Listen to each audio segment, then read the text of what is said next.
Hi guys, my name is Pratik Rathi. Thank you very much for being on the channel. Channel's name is The Punch and you are watching What Matters.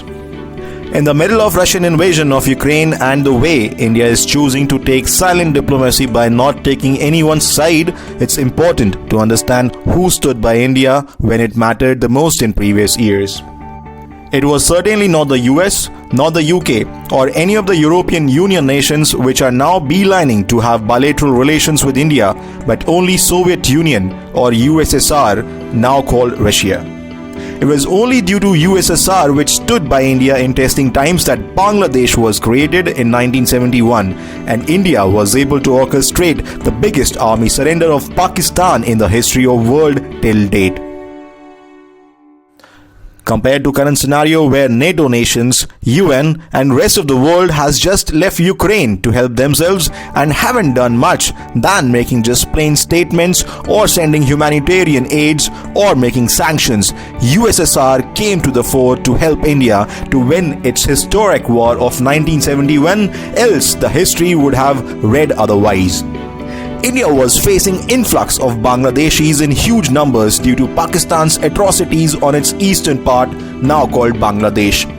India had to step up and take hard steps to stop that influx, and the only way forward was to help East Pakistan get out of Pakistan and make an independent country now called Bangladesh.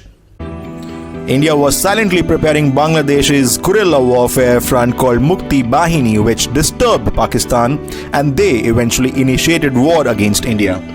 India had prepped for this war for long and was able to outclass Pakistan defenses on all fronts. But Pakistan had the support of mighty US and the UK as well as China.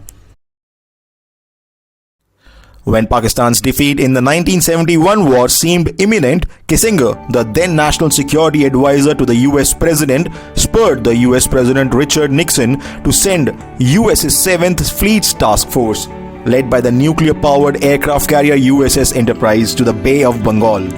The US Enterprise at 75,000 ton was the world's largest nuclear-powered aircraft carrier in the 1970s, with more than 70 fighter aircraft.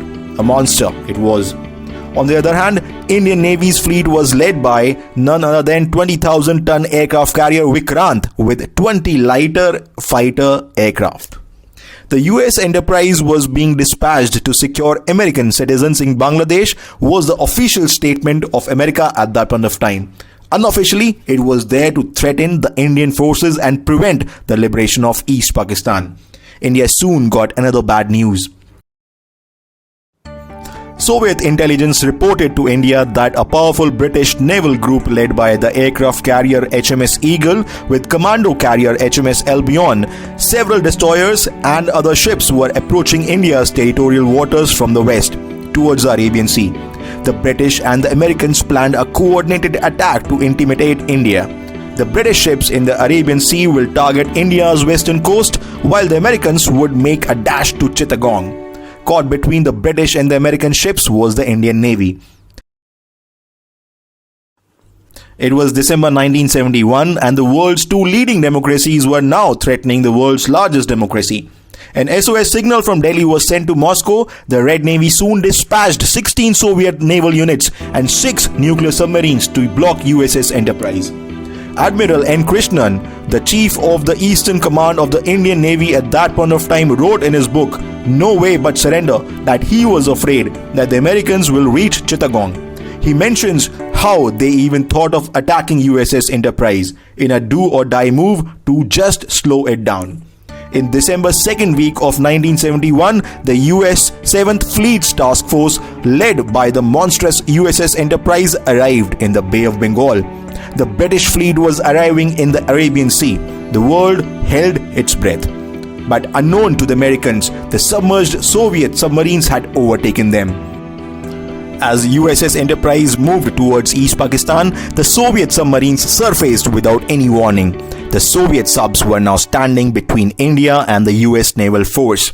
The Americans were shocked. Admiral Gordon told the 7th American Fleet commander, "Sir, we are too late. The Soviets are here." Both the American and British fleets backed off. Today, most Indians have forgotten about this colossal naval chase between the two superpowers in the Bay of Bengal. At the end, we just say we don't know the reality of idealism, as world affairs are opaque and propaganda based. Choose your side, choose your heart, but definitely avoid the war. And we pray for the safety of Ukrainians as well as Russians. Thanks for watching. Stay safe.